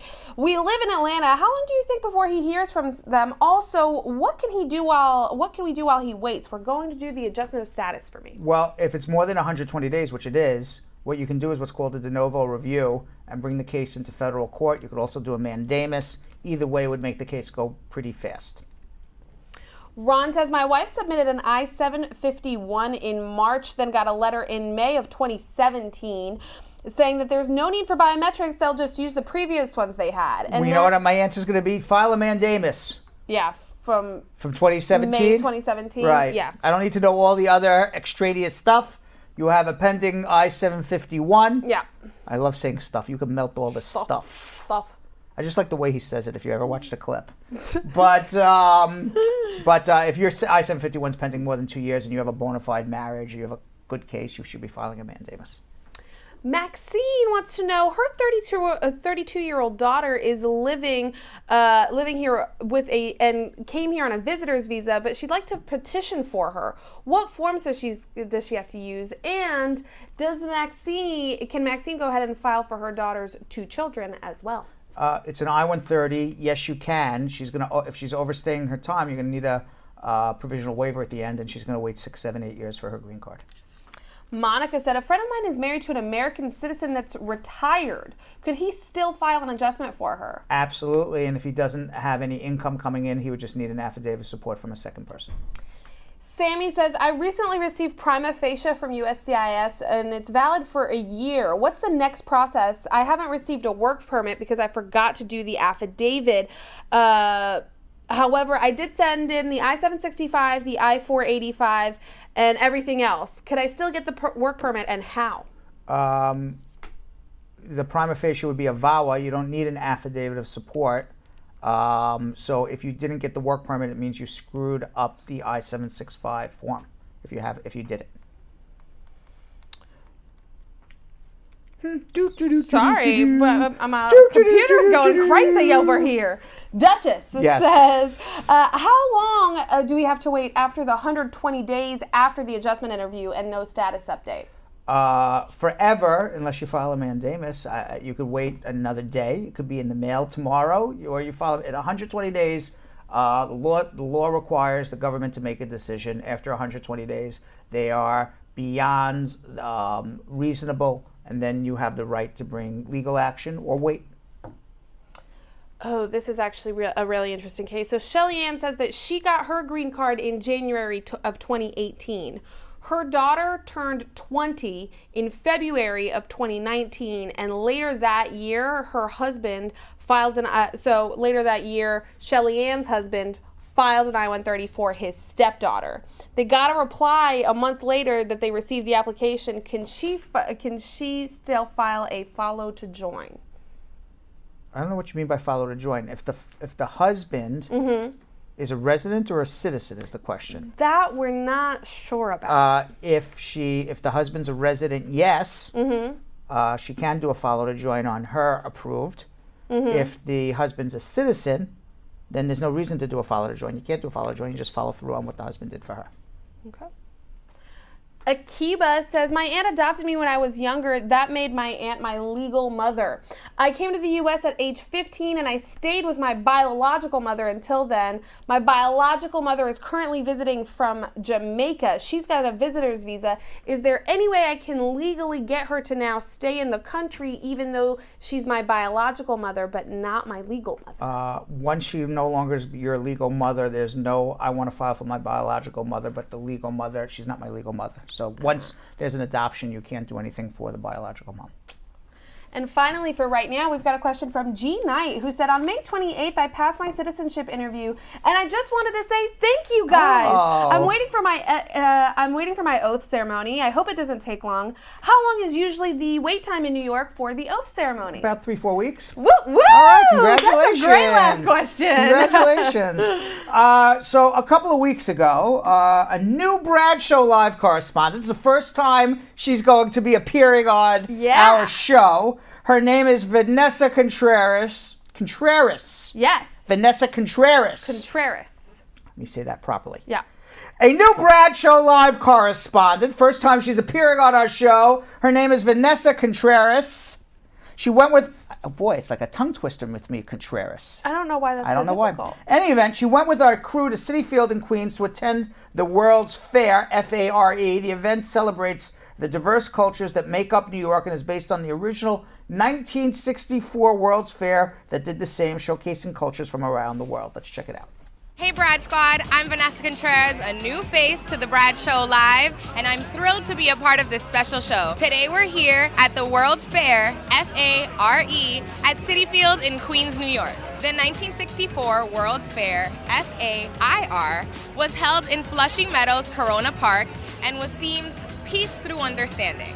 Millions of people attended the fair to explore the countries that were represented from around the world.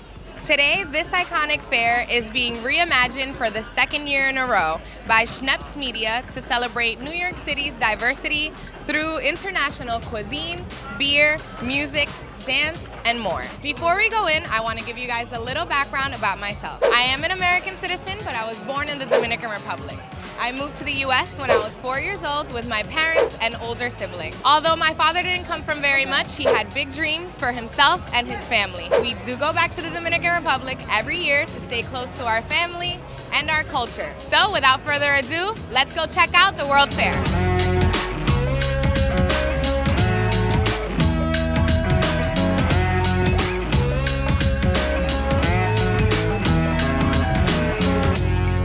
I'm here with Deepta, owner of Fiza NYC, and she has beautiful jewelry, which I'm loving.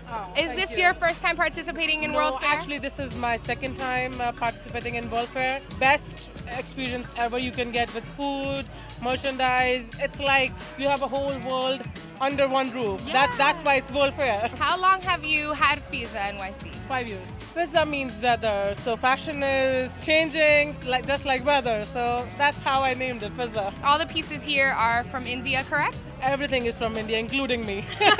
I'm in love with Indian culture, the colors. Can you tell me a little bit about your immigration story? My immigration story was blind love. I met my husband online. Yeah, they say love at first sight, I say love at first email. How many years have you been here in the States? It's been 12 years, happily married, 2 kids. So many beautiful pieces here. Can you please show me? These are our special summer spring collections. So we customize these, you know, you're short, you're tall, you're big, it doesn't matter. We'll make it for you. We have our evil eye piece. Each evil eye have a different color on it. That's representing 9 planets. Makali, that's again for protection. Every piece along with the fashion, it has a story, it has a meaning. America is, you know, country full of immigrants, and that's what we are catering to everyone. So we've taken a quick trip to Egypt, and I'm here with Peter, who is the owner of American Pharaohs. Is this your first time at World Fair? So this is the first time at the World's Fair, and American Pharaohs came out. We wanted to represent something cultural. So we're Egyptian, and we were born and raised in Cairo. and we came up with the name as a reflection of where we came from. So I want to hear a little bit more about your family's immigration story. We came in 2006. We came as a whole family, and I was 14 when I came here, and we were chasing the American dream for a better future. What are you guys serving here today? We started with the chicken shawarma, which is a technique that we do like a diced chicken with mixed vegetables on a pita bread, and then we put white sauce on a tahini, and it's the sesame dressing that we're really proud of. Peter, I can't wait to try one of their falafels. Absolutely.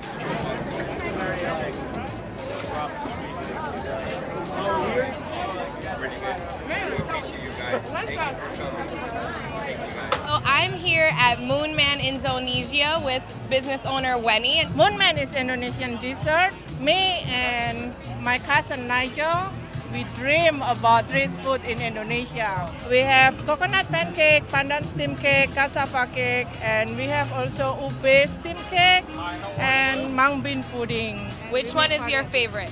My favorite is coconut pancake with java palm sugar. Tell me a little bit about your immigration story and coming to America from Indonesia. I came here 8 years ago because I'm married with my husband. And my cousin Nigel, he came here because study here, and then he decided to live here. And how long have you guys been working on Moonman? 3 years. It looks delicious. I can't wait to try one. First time I try anything from Indonesia.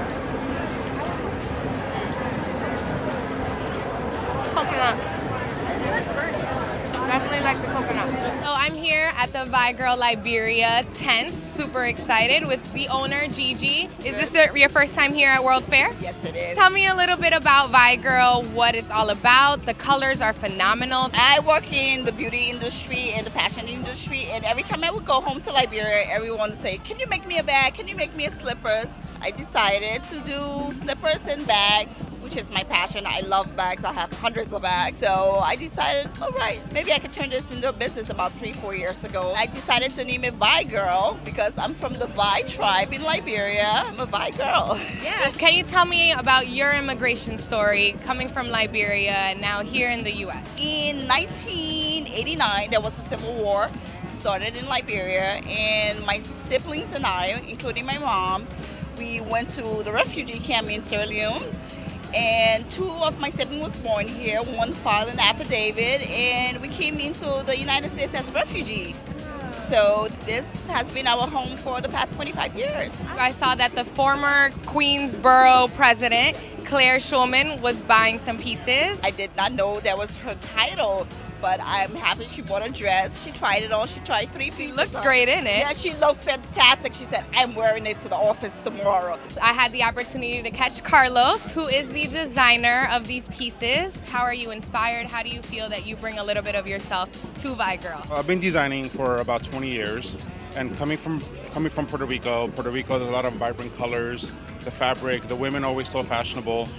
And hooking up with Gigi and being her business partner, I mean, seeing where she comes from and seeing all the beautiful fabrics that you see around us here, I mean, it was easy to be inspired. We're giving back to the community, and we're giving back to people that work over there, the local artisans, the local leather makers. I feel like we're doing something good. Okay, Brad Squad, so I'm here with Beatriz from Delicacies Brigadeiros in Brazil. Tell me what the truffles are and how you make them. You're only gonna have them if you go to a special place. So we want America to know this is a special treat for us, so you feel like you're in a Brazilian home. They're homemade, they're made in small batches with high quality ingredients because it's our pride. Which flavor is your favorite? The cheese one, it has my favorite color, which is purple, and it's called carioca because I'm from Rio, and people from Rio call themselves cariocas. Can you tell me a little bit about your immigration story from Rio to the States? My family came here because of violence in Brazil, and so we immigrated here, and now I'm a citizen, and you know, for me this is the American dream. You know, building a life in a new country that gives you the opportunity. I can't wait to try one of these, maybe even the cheese that you recommended. Yes, you want to try now? Yeah. Amazing. And it's purple. You're onto something here. It was my grandmother's, and she wanted to pass on the tradition. Even though I'm not in Brazil, you know, we're bringing our family tradition here. Yeah. And now for my children, they're Americans. They're my American dream. So I'm having a great time at the fair, and I've made some new friends. What's been your favorite part of the fair today? So there's this restaurant called War. It's Ghanaian food. This is my first time having food from Ghana, so I was happy with my stop. Me being here trying different type of food, it's like, woo! I feel good. You have it right. There was an Italian stand that had risotto, fried balls, and I love Italian food, so it just seems like two of the best things put together. Where you're from? So our family hails from Haiti, the West Indies. So naturally, we were intrigued because, you know, we're used to our food at home. I think this is a perfect event, especially what's going on right now in our world, being around different people, different foods. What brings people food together? Food and love, right? I hope you ladies enjoy the rest of your day. It's been such a pleasure speaking to you guys. I've had the best time at World's Fair today. We got to experience so much culture and meet so many great people. There was music, fashion, which I love, but nothing like the food that I've gotten to taste today. I hope you guys enjoyed this, and we'll see you next time, Brad Squad. All right, Vanessa Contreras, very good job. Congratulations. Welcome to Brad Show Live, Vanessa. Yeah. And Belgium Kim. We have a speed round to do. What are we going to do? We sure do. We've got 20 questions in 5 minutes, Brad. Oh boy, you're not giving me a very big challenge here. I'm giving myself all the challenge, Brad. Okay. Why? These are long questions. You told me they're very long. They're very long questions. Right, so I'm going to try and go real fast and try to get to the crux of the question. All right. Just like the call. Okay, before you go. Tell me. We have a speed round graphic. We do. All right. I'm going to get into my soundproof booth. Blindfold me. Perfect. As a matter of fact, I was in the luggage store yesterday and I saw, the sleep thing you buy. Yeah. And I was going to do it, and then I thought Julie was going to be like, oh, that's ridiculous, Brad. So I wasn't going to do it. Real. That's true, because if you would have bought one, it would have been a real snazzy one too, wouldn't it? Like a comfortable one. If we buy you one, it'll be like a $2 Amazon one. All right, so let me get into my soundproof booth. Make it happen. Okay, now I am in the soundproof booth. He is. I turned around. And Kim, the stage is all yours. Veto says, my I-45 case has been ready to be scheduled for an interview for a year now. Should I do anything? Is that time normal? No, it's beyond normal. You can file a mandamus or wait. Christian says, if an American citizen got Medicaid when she had her baby, will that be considered as a public charge? Is that going to affect the green card application? It is a public charge for the baby. Trump wants to change the rules and actually make it for the mother as well, but right now it's not an issue. Latoya says her husband filed the adjustment of status. We had our interview in January. However, the officer told us we've got a lot of problems. We haven't heard from them since. What should we do? Wait, because you're going to get a Stokes and be separated. You better be prepared because the officer told you got lots of problems. Rudra said, I filed my case on the 23rd of November in 2018, and my wife is a U.S. citizen, but I still have my work permit and advance parole, and it's been 192 days. How long should I still wait for? 12 to 36 months. Anthony said, can an F1 student change in status in the U.S. while married to a green card holder?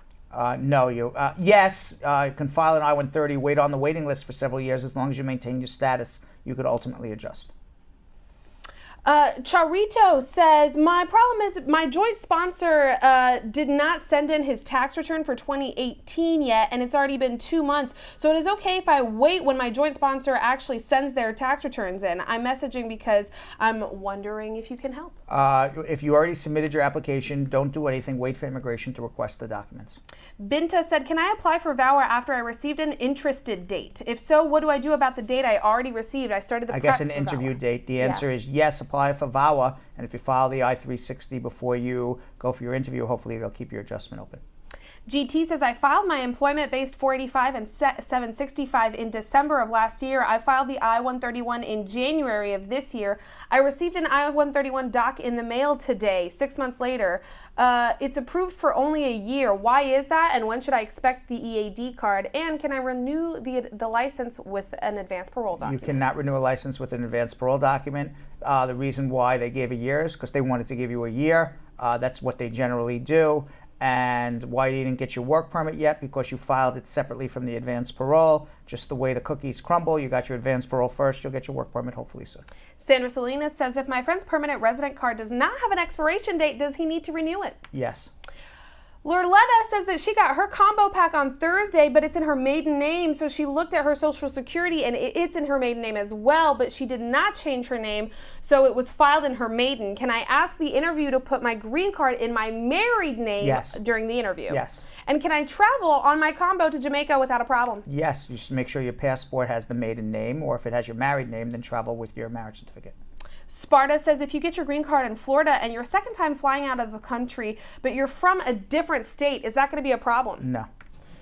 Javier says, I filed for my wife's I-475, which is my second marriage. I'm an American citizen granted through my first marriage. We had our interview in May in May 2018, and we still have not heard. Either they don't believe it's a real marriage, or you should file a mandamus if everything else is okay. Alicia said that she came here in September of 2017, married a U.S. citizen in March of 2018, and filed the adjustment of status in May of 2018. She's received the advance parole and the work permit. It's the same thing. If it's more than a year, which it is, you can sit on your thumbs because it's 12 to 36 months, or you file a mandamus. Now, what she's wondering is it safe to travel with her husband? Yes. Okay. I guessed the wrong question. You did, but that was fair. Okay. Adewugamun said, if you're in a removal procedure and you went to the courthouse and the DSH office asked you to be in front of the George, what do you do for judge? What do you do for a living, and how do you get your income? What's the best way to answer, because you have no work authorization yet and you work under the table and you're married to a U.S. citizen? The fact that you're married to a United States citizen is not a bar to getting a green card if you work illegally, so you tell the truth. Angela says that and you should file a tax return even if you don't have a social yet. Angela said her friend is a green card holder. She became one through her husband, but when she came to New York, he divorced her because he had someone else. So she'd like to marry her boyfriend now. You have to wait 5 years before you can file, unless you become a citizen first. Vanish says if your I-130 got approved in January of 2019, but the priority date was October 2017 for a child under 18 filed for by a U.S. citizen, what should we do? We have not gotten anything yet. I don't know what the priority date is. 2017. Then they under 21. Yeah, under 18. Yeah. Under 18, then they should be eligible for a green card immediately. Give us a call. Melissa says, what's the wait after you marry as a permanent resident to your boyfriend? He's from Jamaica. What's the wait to? How long do you wait after you get married to your permanent resident? The next day. There you go. Was that everything? No, we had 3 more. Damn it. Those were long questions. I told you they were long. Right, and I pulled a yo-yo. Yeah. I started commenting on the questions after the fact. You did. Just got to keep going. You got to keep going. I screwed up, Kim. It's okay, Brad. We've got tomorrow. I had yo-yo on the brain. I all of a sudden through a speed round, I was focusing on yo-yo. Asking me extraneous questions that had nothing to do with it. It's because you weren't blindfolded, Brad. I need to be blindfolded, If you were Kim. blindfolded, you wouldn't have thought about yo-yo. That's correct.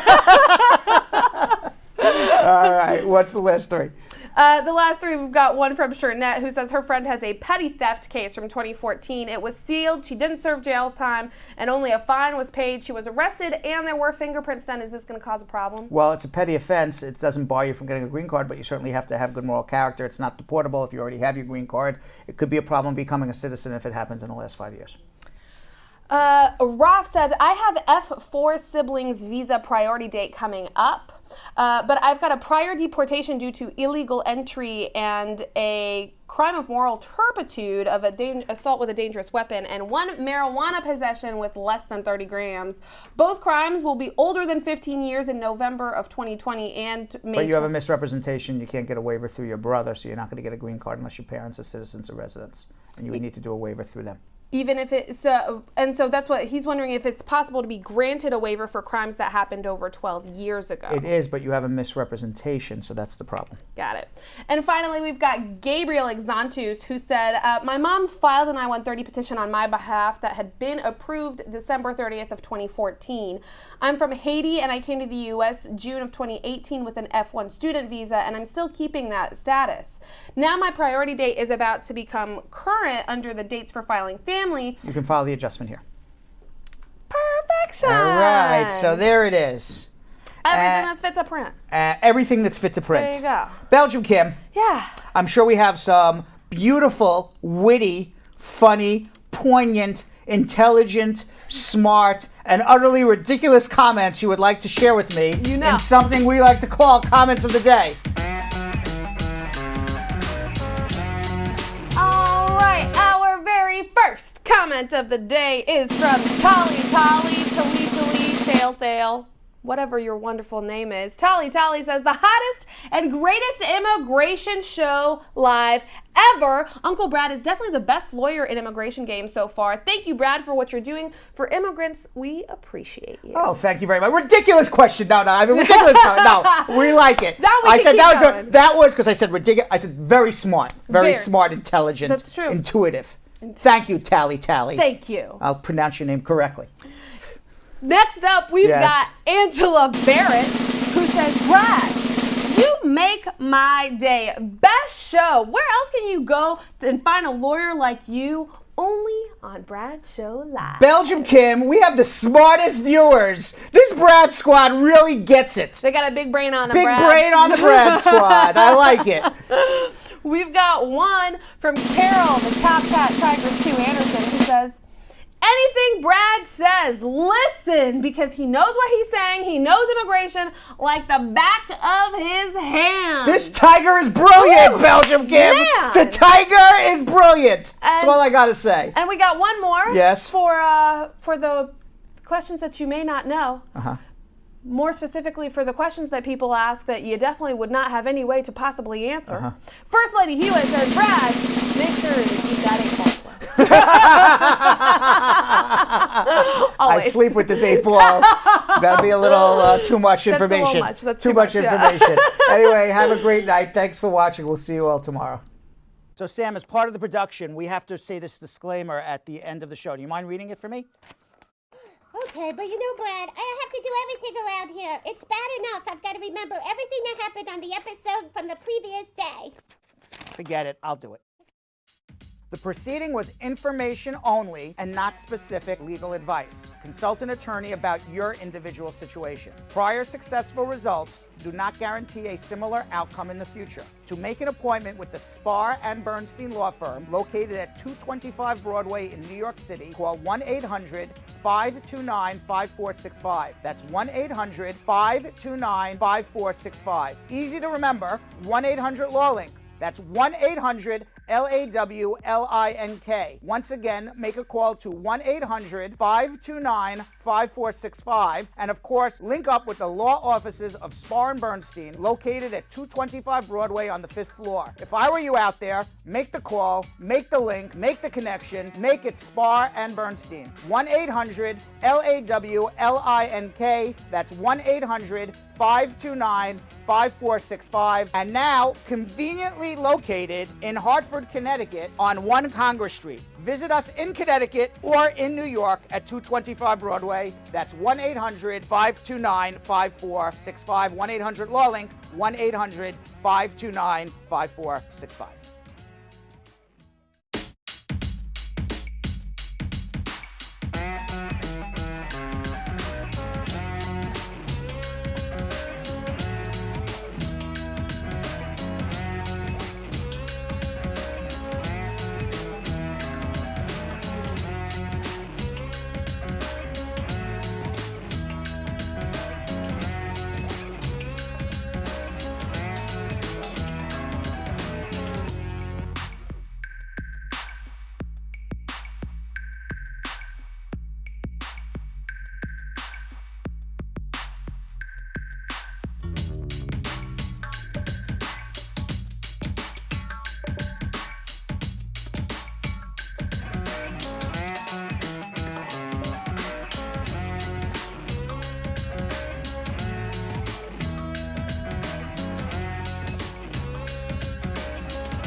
What are you doing?